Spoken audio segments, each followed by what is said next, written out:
Harmony Muse. Pangunahing kong tanong ay bakit sa tuwing sumasakit ang madilim kong mga gabi, nakakapit sa akin ng panaginip. Pakisilip mo naman ang kitid pa, kulang ba?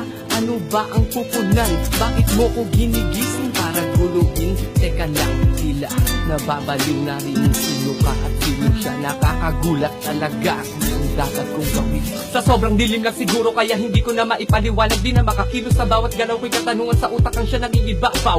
Bakit nga ba ako ganito? Sino nga ba ang taong nagsasabing gumising ka na may pag-asa ka pa? Bakit may pag-asa ka ba? Nakakabaliw yung araw-araw na ginagawa na lang palagi sa akin ng isang masamang panaginip, Panginoon. Bakit mo nagagawang pahirapan ng isang nilalang para lang sa kaalaman mo? Wala pa akong alam sa pagdurusa, pero salamat sa pagpapatunay na palagi kang nariyan para lang ako'y gabayan. Paslangin ang sarili ko'y ninais ko na makamit pero di ko maatim. Katanungan sa sarili ko'y di ko mahiling. Nasagutin ng isang babaeng na sa aking panaginip. Pambihira, ano ang dapat kong gawin?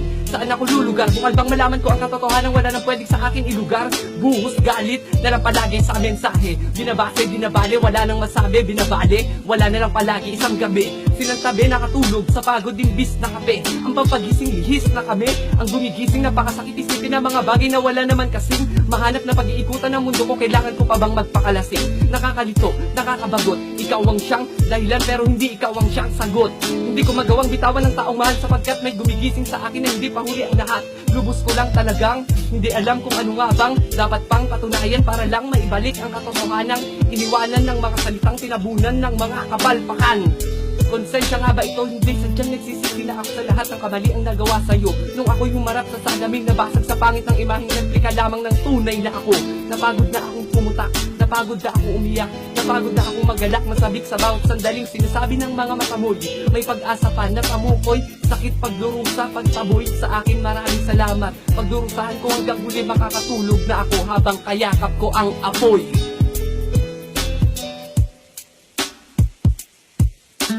Bakit wala akong makita?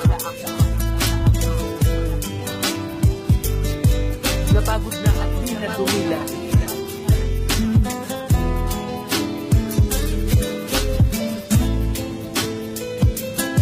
Bakit ang unang di na tumila? O dahil mga mata ko